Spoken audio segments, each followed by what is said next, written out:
Bueno, feliz sábado para todos, feliz sábado también para aquellos que nos están viendo por las redes. Así que, bueno, es un gusto poder acompañarlos y hoy tener la reflexión de esta mañana.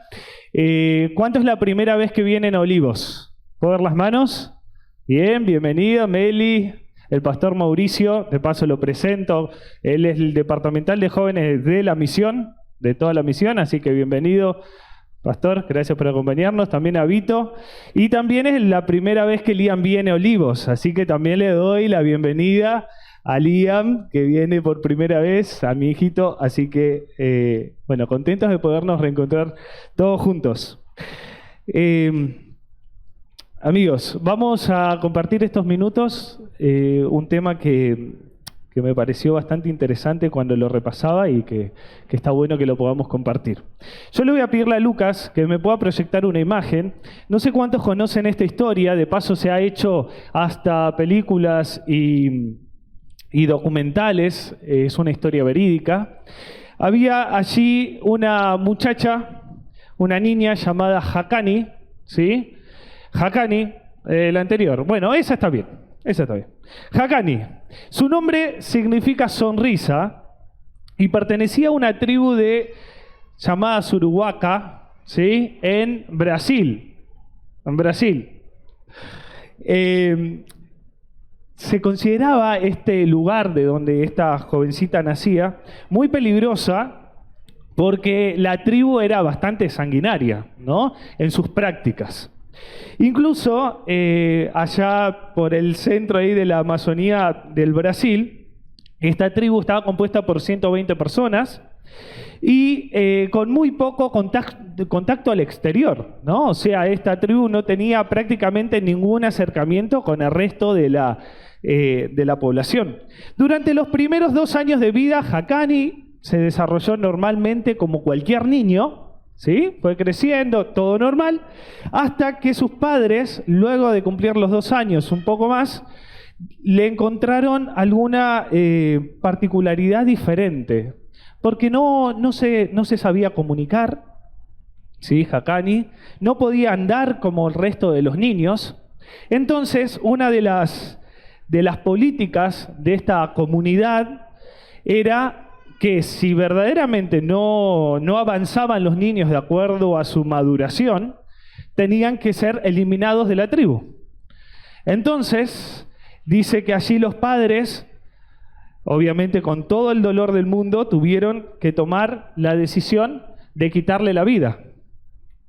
Dice que los padres no pueden, o sea, como no pueden hacerlo por moral, fueron allí al chamán del grupo, al cacique, para ver si él lo hacía. Y el cacique le dijo, es su responsabilidad hacerlo. O sea, si su niña le salió defectuosa, tienen que tomar ustedes la decisión. Dice que estos padres sucumbieron a la decisión y se quitaron la vida, los padres, por no poderlo hacer, porque o era la vida de su hija o era su propia vida. Muy macabra la historia, ¿verdad? Se pone un poco más. Voy a omitir ciertas cosas. Pero dice que, bueno, los padres se quitan la vida, la nena se queda a cargo de su hermano mayor, Bibi, y dice que ahora era responsabilidad del hermano mayor tener que hacer algo con esa niña. Entonces la práctica regular era el entierro vivo a la familia. Haqqani sobrevive a eso, dice que es enterrada viva, pero sobrevive a eso. Entonces la sacan del lugar de donde iba a ser enterrada allí, y dice que ahora la responsabilidad no solamente caía en el hermano mayor, sino también en su abuelo. Dice que su abuelo también intentó quitarle la vida por medio de una flecha y no pudo. Entonces dice en ese momento que la historia cuenta que como nadie le pudo quitar la vida, la dejaron sola en el Amazonas junto con sus hermanitos, ¿no? O sea, como que la desterraron de esa tribu. Y en ese destierro, luego de 4 años, encuentra a 2 personas llamadas Marcia y Edson, que eran los que estaban en la foto recién. Marcia y Edson eran un par de misioneros que estaban allí en el Amazonas, cristianos, y dicen que se interiorizaron tanto en ella, en Jacani, vieron tanta su necesidad, obviamente había crecido, afectada por un montón de otras cosas, pero dice que decidieron como pelear por su tenencia, digamos, ¿no? Entonces dice que se sumergen a la tribu, esta hostil, y hasta se vuelven esclavos de esa tribu con tal de poderla rescatar. A hacer ciertos servicios en esa tribu para poderla sacar a esta nena, ¿no? De paso, esto es toda una historia verídica y te cuentan en un montón de foros y de libros y demás acerca de esta historia. Pudieron rescatarla, la llevan a los centros médicos y todo, y la nena solo tenía hipotiroidismo. Fue lo único que se le diagnosticó, digamos, y que le afectaba en las otras demás cosas. Pero bueno, lejos de esta historia, me llama la atención lo que hicieron estos misioneros o estos padres, ¿no?, adoptivos. Quizás pienso que Jesús hizo lo mismo con nosotros, ¿no?, metiéndose en un contexto totalmente diferente al de Él y también para rescatarnos. Pero hoy no va a ser ese el punto que quiero compartir, sino que ¿qué es lo que pudo impulsar a estos jóvenes, porque eran jovencitos, este matrimonio de misioneros jóvenes, con toda una vida por delante, con sueños, con proyecciones, así como las tenemos nosotros, no sé, con un futuro quizás prometedor, porque eran jóvenes, tenían un montón de cosas por delante, quizás con planes, con etcétera, ¿no? Para comprar un billete a la esclavitud, porque se tuvieron que volver esclavos en un contexto hostil, y saber de que podía costarle la vida. ¿Qué fue lo que los motivó? ¿Qué fue lo que decir, salgo de la zona de confort y nada? ¿Cuánto estaríamos dispuestos a hacer eso? O meternos en ese contexto. Es más, la misma pregunta puede ser aplicada a los mártires, ¿no?, a lo largo de la historia. ¿Qué impulsó a tantos hombres a negar su fe allí en el circo romano, por ejemplo? O hasta hasta pasar por torturas, ¿no? O sea, ¿qué fue aquello que impulsó? ¿Qué fue aquello que motivó? ¿Qué es aquello que impulsó a poder compartir la Biblia con otros? Y no tan lejos, ahora vamos más cerca. ¿Qué fue lo que impulsó a familias a venir a esta localidad, a este contexto, de paso, muy estratégica nuestra iglesia, ubicada? ¿Qué fue lo que motivó a tantas familias a empezar una obra en un lugar? O en este lugar, en la iglesia de Olivos. Pienso, ¿qué es lo que impulsa para hacer esas cosas que parecen locas, viendo un poquito el panorama nuestro de querer estar en zonas de confort? ¿Qué es? ¿Qué es lo que mueve en la cabeza? Yo creo que la respuesta es una deuda de amor, ¿no? Cuando uno conoce a Dios, creo que le trastorna la vida. Y hay un montón de cosas que yo creo que están estándares que el Señor me las modifica, ¿no? Y es por eso que quiero, no sé si vos te pusiste a pensar alguna vez, si al leer la Biblia, cómo se describían hombres de la Biblia a lo largo allí de los escritos. Vamos a ver algunas autodescripciones de algunos hombres de la Biblia que me parecen interesantes y que están buenas que la podamos repasar. Romanos capítulo 1, esto va a ser rápido, así que si podemos ir rápido, mucho mejor. Romanos capítulo 1, allí encontramos cómo se describe Pablo. Pablo se describe allí como Pablo, siervo de Jesucristo, llamado a ser apóstol, apartado para el Evangelio de Dios, ¿no? Allí encontramos cómo se describe Pablo. Santiago, capítulo 1, versículo 1. Santiago 1:1 dice así: Santiago, siervo de Dios y del Señor Jesucristo. Vamos, rapidez bíblica ahora. Segunda de Pedro 1:1. Y no hay premio para el que encuentre primero. Eso es lo más triste. Simón Pedro. ¿Qué cosa? Siervo de Jesucristo. ¿Ok? Judas, capítulo 1. Obviamente Judas 1, porque no hay más Judas, es solamente un capítulo. Judas 1, ¿qué dice? Judas, siervo de Jesucristo. Vamos a Apocalipsis. Apocalipsis, allí los primeros capítulos, el primer capítulo, dice, la revelación de Jesucristo que Dios le dio para manifestar a sus siervos las cosas que deben suceder pronto, y las declaró enviándolas por medio de un ángel a su siervo Juan. ¿Okay? ¿Cómo se describen estos personajes? ¿Cuál es la palabra en común, la equivalencia? Siervos.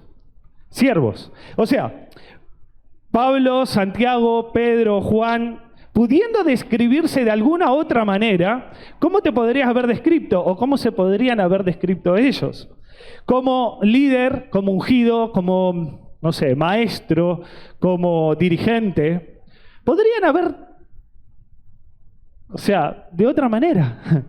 Y sin embargo, su carta de presentación ante el público al cual están escribiendo y ante el público mundial que luego iba a llegar su carta, se dicen ser siervos.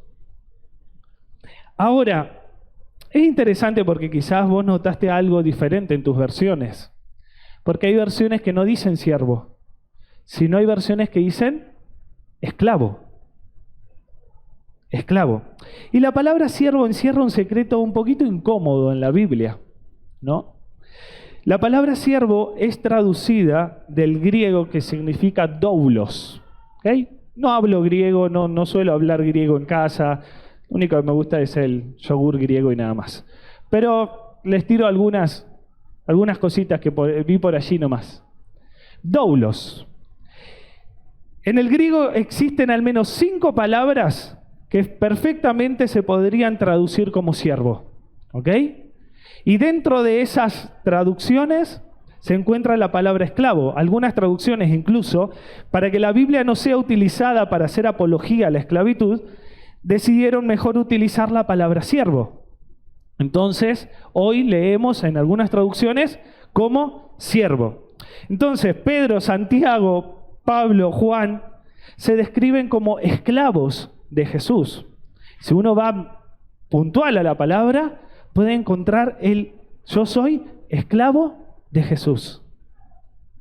Y quizás puede sonar un poco rara, ¿no? De acuerdo a nuestro contexto, la palabra esclavo.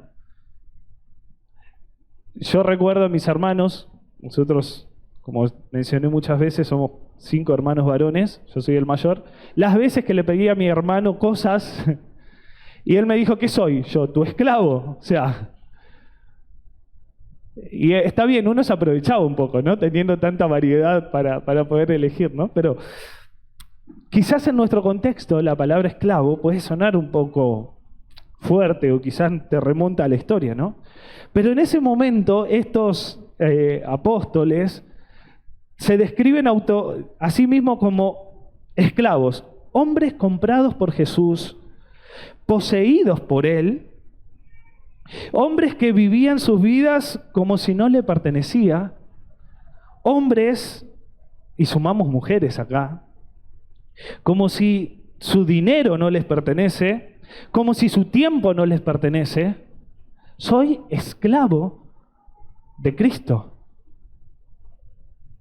¿Cómo llamarías vos a estos hombres y mujeres que se describían así? Quizás hoy en el contexto del mundo regular, cotidiano, lo podría llamar locos, radicales, fanáticos y tantas otras cosas más, ¿no? Gente que tuvo que dejar familia por una causa, que dejó su profesión por una causa, que a veces tuvieron que pasar hasta torturas por una causa.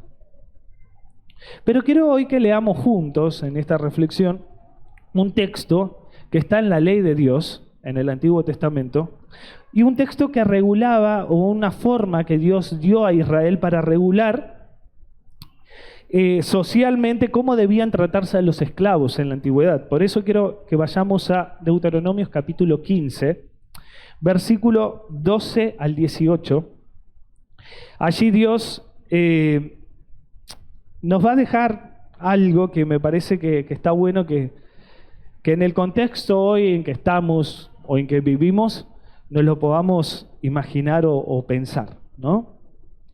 Y que pueda ayudarnos también a tomar una forma un poquito más activa dentro de la iglesia, dentro de la comunidad de fe o dentro de este grupo, ¿no?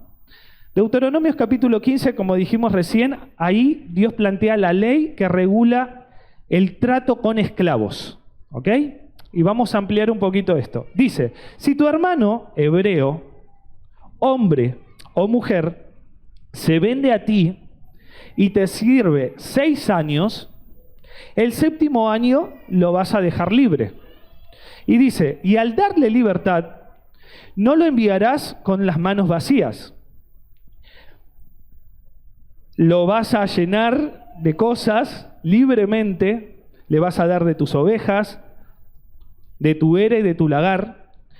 Le darás lo que el Señor te hubiera bendecido. Te acordarás que fuiste vos esclavo en Egipto y que el Señor tu Dios te rescató. Por eso te lo mando hoy.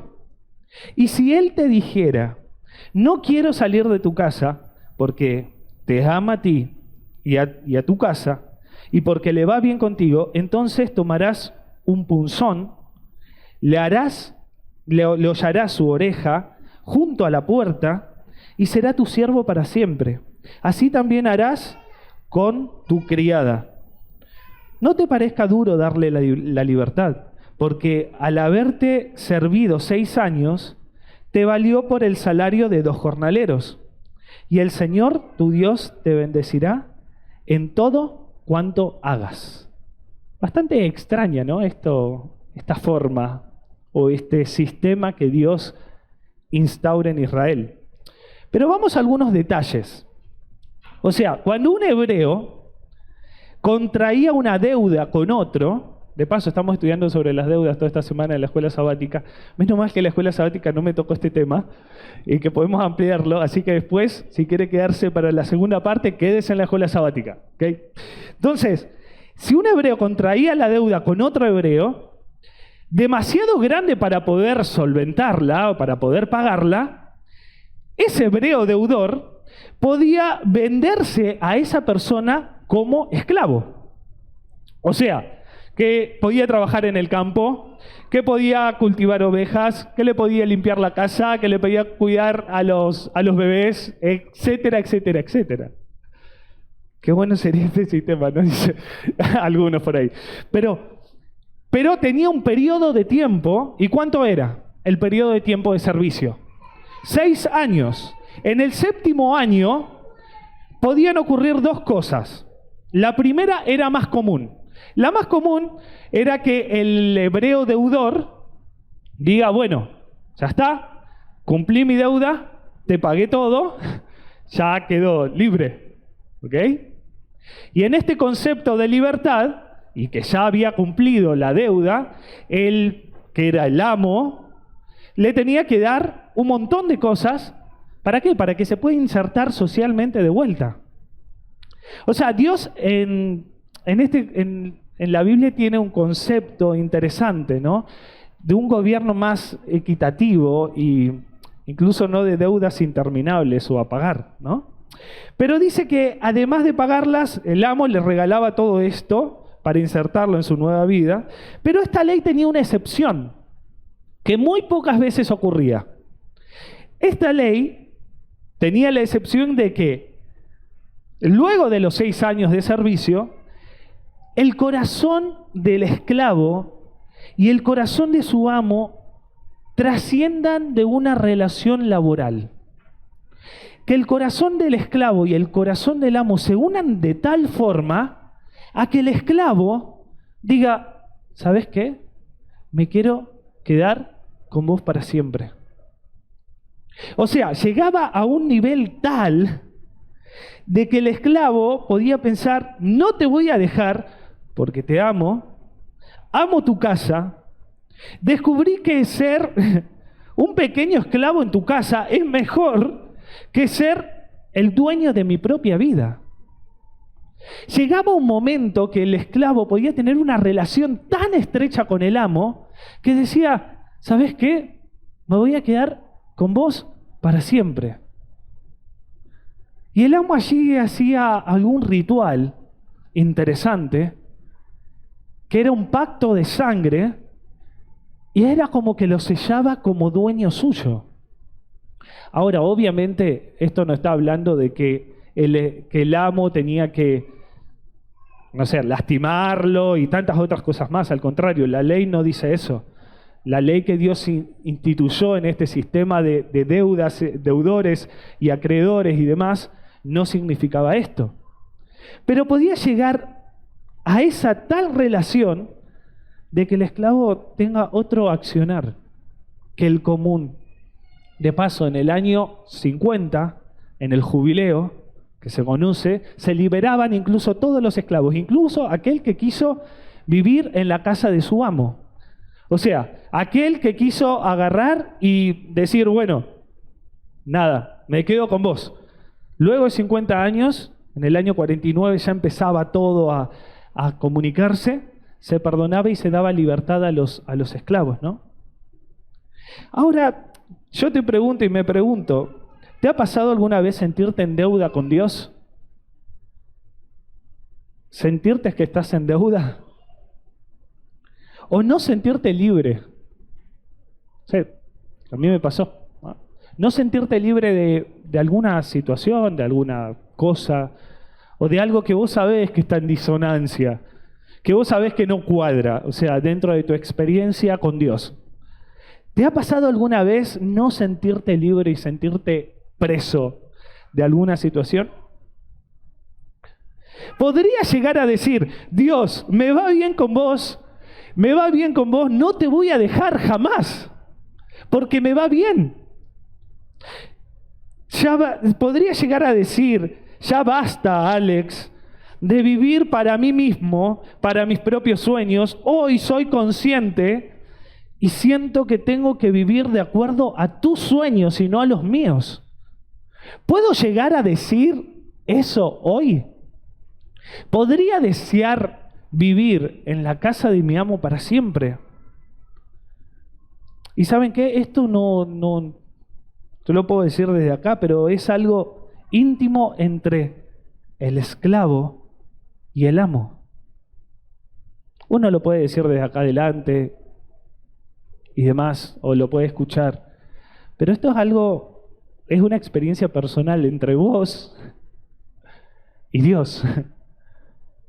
¿Podrías decir, Señor, me quiero quedar en tu casa de acuerdo a tus reglas, de acuerdo a lo que vos quieras para mí, y quedarme a vivir para siempre ahí? No importa lo que sea, lo que pase, pero me quiero quedar en tu casa, para que el día que vos vengas a buscarme, cuando se acabe la historia de este mundo, en ese gran jubileo, en esa gran alegría, pueda decidir y encontrar la verdadera libertad. ¿Podría decir eso? Entregar a Dios mis pecados, mi tiempo, mis recursos, mis decisiones, mi reputación, mis derechos. Hemos estudiado en la escuela sabática, estamos estudiando en tantas otras cosas, ¿no? De entregar la vida a Dios, de entregar los recursos a Dios, de entregar. ¿Podría llegar a ser una realidad en mí? Quizás son algunas de las preguntas que me surgió al repasar esto, que se las comparto. Porque después en Mateo 25, 23, léanlo, este es el último texto que vamos a leer. Dice, bien, siervo, bueno y fiel. Sobre poco has sido fiel. Y sobre mucho te pondré. Entra en el gozo de tu Señor. Si traduciríamos esto, bien, esclavo, bueno y fiel. Sobre poco fuiste fiel. Y sobre mucho te voy a poner. Entonces, quizás te dejo pensando en esto. ¿Somos esclavos por elección, por una elección de amor? O sea, porque amo tanto a mi amo, porque amo tanto a mi Dios, que quiero obedecerlo en todo. ¿Puedo llegar en mi vida a considerar esa idea de decir, Señor, yo me entrego completamente a vos? O sea, no hay nada que pueda ofrecer, no hay nada que mi vida solo sin vos podría ser de bendición, no hay nada. ¿Podríamos llegar a ser esclavos por amor? ¿Podríamos ser esclavos por elección? Señor, márcame si es necesario. Séllame en el contexto de Apocalipsis. Quiero vivir en tu casa para siempre. Yo quiero, o sea, por más que me cueste, yo quiero ser ese esclavo por amor. ¿Hay algún otro que quiere? Somos varios los del grupo. ¿Vamos a orar? ¿Parece? Querido Dios, gracias porque en tu palabra podemos ver el amor de un amo, el amor de un Dios que por amor nos da oportunidades de poder vivir en su casa para siempre. Estamos en tu casa hoy, pero queremos pedirte de que verdaderamente nuestro corazón se pueda hermanar de tal manera contigo a poder vivir para siempre y vivir la verdadera libertad. Ayúdanos, Señor, el día que tú vengas también nos puedas reclamar como nuestro, porque fuimos sellados por ti. Ayúdanos en nuestro diario vivir a poder hermanarnos contigo y ponerte en todas las situaciones y las cosas de la vida. Querido Dios, quédate con cada uno de nosotros. En el nombre de Jesús. Amén.